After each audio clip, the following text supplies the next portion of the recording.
¿Qué tal, mis queridos hermanos? Qué bendición estar nuevamente con ustedes compartiendo mi cuaderno espiritual. Este mes estamos hablando de ofrecer nuestros cuerpos a Dios como un sacrificio. Y esta semana nos estamos enfocando en ese pasaje que dice que ofrezcamos a nuestro Dios sacrificios santos, una vida santa.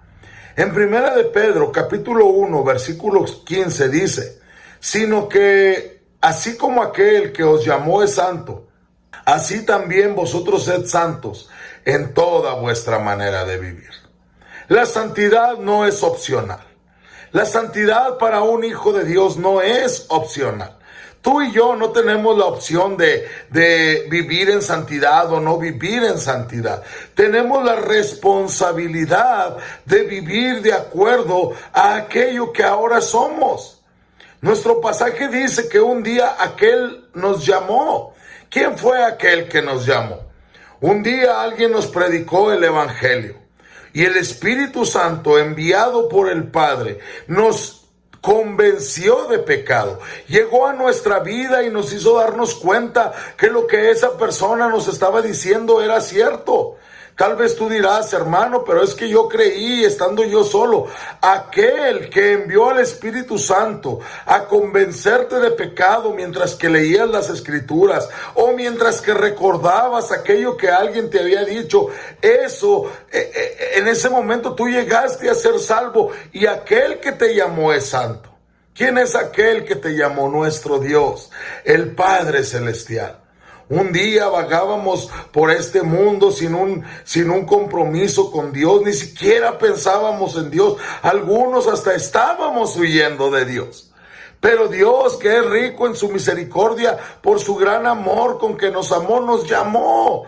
Nos llamó por medio del Evangelio, por medio del Espíritu Santo. Esto es importante, hermanos. Es importante, ¿por qué? Porque nos enseña que nuestro Dios nos llamó y Él quiere que seamos como Él. Él nos dio un llamamiento a ser salvos, pero también nos dio un llamamiento a ser santos. Él nos llamó no para que siguiéramos viviendo como siempre habíamos vivido.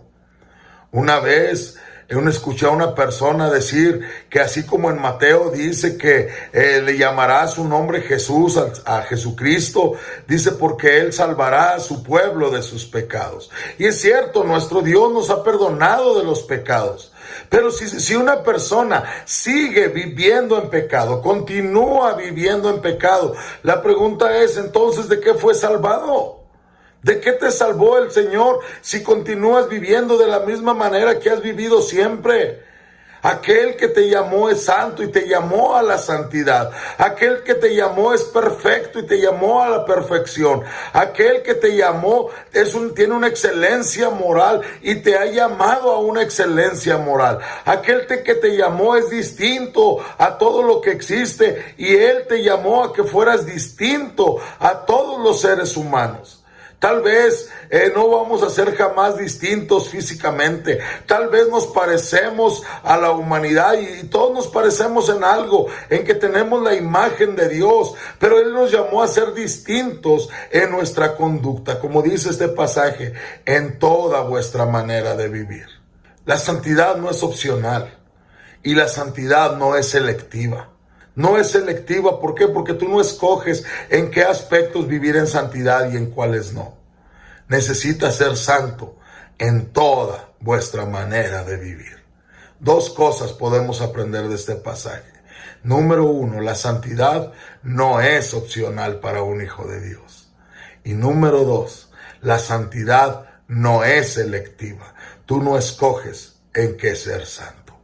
Presenta tu cuerpo como un sacrificio santo a nuestro Dios. Que el Señor te bendiga.